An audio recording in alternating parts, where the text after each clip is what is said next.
दोस्तों, ये कथा तब की है जब भगवान श्री कृष्ण अपने भाई बलराम के साथ बाल्यावस्था में ऋषि सांदीपन मुनि के आश्रम में शिक्षा के लिए गए थे। लेकिन उन्होंने महज 64 दिनों के अंदर गुरु से सारी शिक्षा प्राप्त कर ली। जब उनकी शिक्षा पूर्ण हुई तो भगवान श्री कृष्ण ने संदीपन मुनि से कहा, हे गुरुदेव, कृपा करके मुझे ये बताइए कि मैं आपको गुरु दक्षिणा में क्या दे सकता हूँ। संदीपन जी भावुक हुए। हे कृष्ण, मैं गुरु दक्षिणा लेकर क्या करूँगा? मेरा पुत्र तो मेरे पास है नहीं, तो मैं किसके लिए कुछ लूँगा? गुरुदेव, मैं आपको वचन देता हूँ कि आपका पुत्र जहाँ कहीं भी होगा, मैं उसे आपके पास अवश्य लेकर आऊंगा। ये असंभव है कृष्ण। गुरुदेव, मेरा वचन कभी झूठा नहीं होता। मैंने अगर आपको वचन दिया है तो अपने प्राण देकर भी उसे पूरा अवश्य करूंगा। आपका पुत्र तीनों लोक में जहाँ कहीं भी होगा, उसे ढूंढकर मैं अवश्य ले आऊंगा। मुझे आशीर्वाद दीजिए कि मेरा ये प्रण पूरा हो जाए। गुरुदेव से आज्ञा लेकर श्री कृष्ण और बलराम वहाँ से चल देते हैं। दोनों भाई अपने गुरु भाइयों से ऋषि सांदीपन के पुत्र के बारे में पूछते हैं, तो उन्हें पता चलता है कि वो समुद्र के किनारे खो गए थे। ऐसे में कृष्ण और बलराम समुद्र किनारे जाते हैं और अपनी माया से एक धनुष को हाथ में प्राप्त करके उसे समुद्र पर चलाने ही वाले होते हैं कि समुद्र देव प्रकट हो जाते हैं।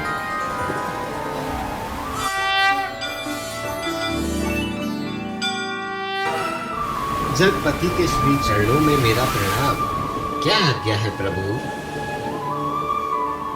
हे रत्नाकर, हमारे गुरु महात्मा सांदीपन के पुत्र पुनर्दत्त आपके इस प्रभास क्षेत्र में तीर्थ स्नान करने आया था और यहाँ से आपकी लहरें उसे बहा कर ले गई। हम चाहते हैं कि वो जहाँ कहीं भी है, आप तत्काल ही उसे मेरे पास ले आए। प्रभु, वो मेरे पास नहीं है, बल्कि मेरी गहराइयों में एक पांचजन्य नाम का राक्षस रहता है। ये उसी महादैत्य का काम हो सकता है। वो प्राय तट पर स्नान करने वालों को निगल जाता है। इसके बाद भगवान श्री कृष्ण समुद्र के अंदर चले जाते हैं और राक्षस को ढूंढ निकालते हैं। उस राक्षस के साथ श्री कृष्ण का युद्ध होता है।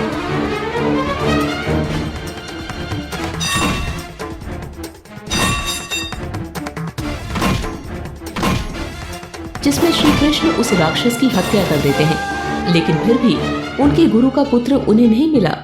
अब श्री कृष्ण ने यमलोक जाने का मन बनाया। जब श्री कृष्ण और बलराम यमलोक पहुंचते हैं तो यमलोक के द्वार पर यमदूतों का कड़ा पहरा होता है। जब वे द्वार के अंदर जाने लगते हैं तो द्वारपाल उन्हें रोककर कहता है, कौन हो तुम? जो यमदूत तुम दोनों को यहाँ पर लेकर आया है, वो कहाँ है? हमें कोई यमदूत लेकर नहीं आया है, बल्कि हम स्वयं यहाँ आ गए हैं। अब हम आ गए हैं तो हमें अंदर जाने दो।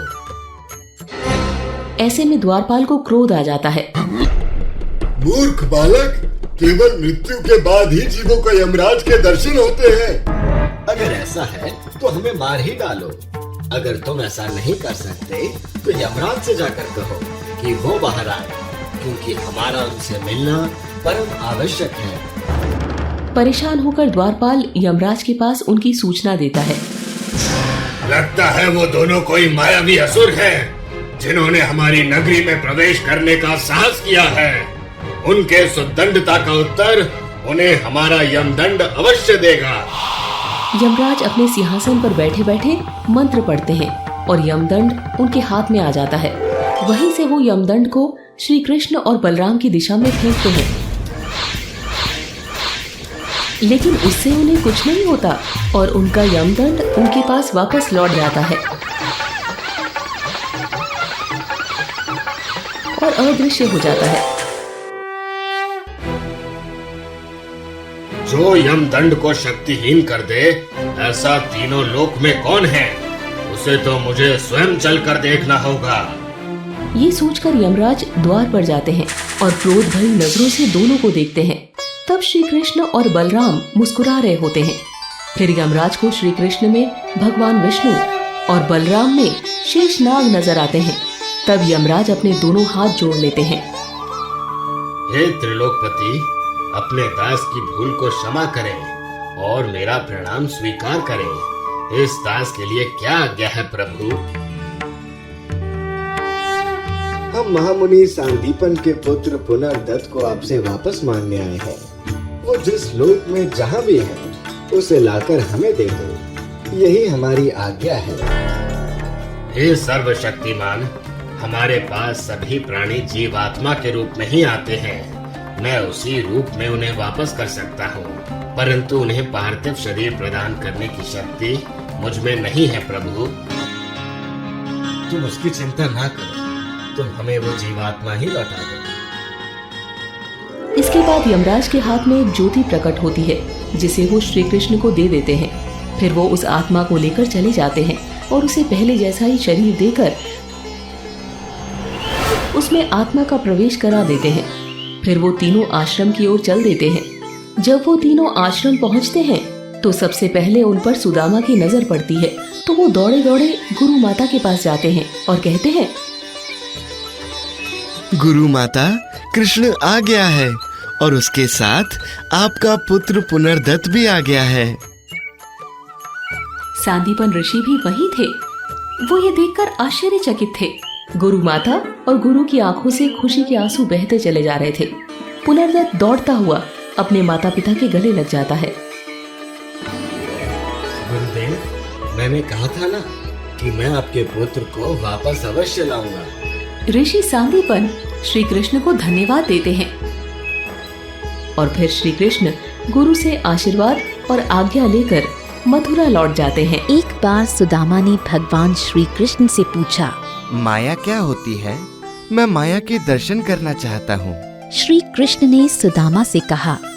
फिर कभी बताऊंगा। अगले दिन सुदामा ने श्री कृष्ण से फिर से कहा, मैं माया के दर्शन करना चाहता हूँ। श्री कृष्ण ने सुदामा से कहा, चलो गोमती में स्नान करने चलते हैं। दोनों गोमती नदी के किनारे गए, अपने वस्त्र तट पर रखे और नहाने के लिए उतर गए। श्री कृष्ण ने 2 डुबकी लगाई और नहाकर वापस लौट आए और पीतांबर पहनने लगे। सुदामा ने सोचा, एक और डुबकी लगाकर मैं भी तट पर चला जाता हूँ। जैसे ही सुदामा ने डुबकी लगाई, भगवान कृष्ण ने सोचा यही सही समय है सुदामा को माया दिखाने का। सुदामा ने अचानक देखा कि गोमती नदी में बाढ़ आ गई है और वो नदी में बहते जा रहे हैं। उन्हें समझ में नहीं आ रहा था कि वो क्या करें। बहते बहते वो काफी दूर निकल गए। किसी तरह सुदामा तैरते हुए नदी के दूसरे छोर पर पहुँचे। वो चलते चलते एक गांव के पास पहुँचे। तभी उन्होंने देखा कि एक हथनी अपनी सूंड में फूल माला लिए चली आ रही है। हथनी सुदामा के पास आई और उनके गले में माला डाल दी।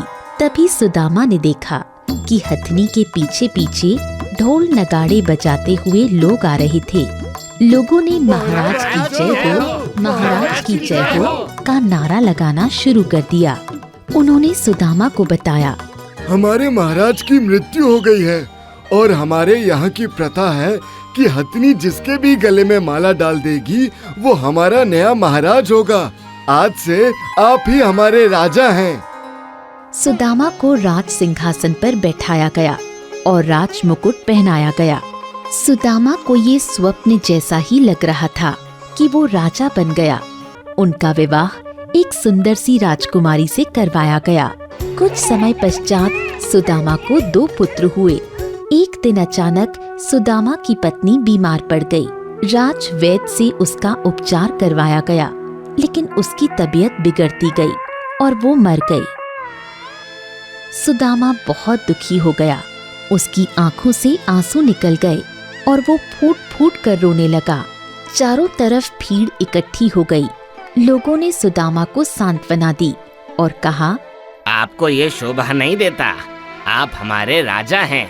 अगर आप ऐसा व्यवहार करेंगे तो प्रजा का क्या होगा? अब आपको आपका कर्तव्य निभाना है। हमारे राज्य की प्रथा के अनुसार आपको भी रानी के साथ मरना होगा।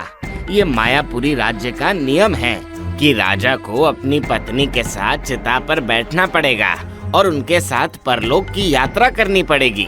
ये सुनते ही सुदामा चौंक गया। उसकी सांस रुक गई और हाथ पांव फूलने लगे। उसने कहा, ये कैसा नियम है? मैं मेरी पत्नी के साथ चिता पर क्यों जलूंगा? लोगों ने कहा, हमारे राज्य के नियम का पालन तो आपको करना ही पड़ेगा। सुदामा अब अपनी पत्नी की मौत को भूल चुका था। उसके आंसू बंद हो गए थे। अब उसे अपने जीवन की चिंता थी। उसने तर्क दिया, मैं तो मायापुरी का वासी ही नहीं।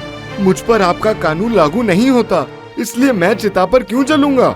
लोग नहीं माने। उन्होंने कहा, आप हमारे राजा हैं और आपको यहाँ का कानून तो मानना ही पड़ेगा। आपको मरना ही पड़ेगा। अब सुदामा अपने लिए रोने लगा। उसकी आंखों से आंसू बहने लगे। उसने कहा, ठीक है, मैं मरने से पहले कुछ एकांत चाहता हूँ। सुदामा को हथियारधारी सैनिकों ने घेर लिया। पत्नी के साथ चिता में बैठने से पहले उसे नदी में नहलाने के लिए ले जाया गया। डर के मारे सुदामा कांप रहा था। उसने जल में एक डुबकी लगाई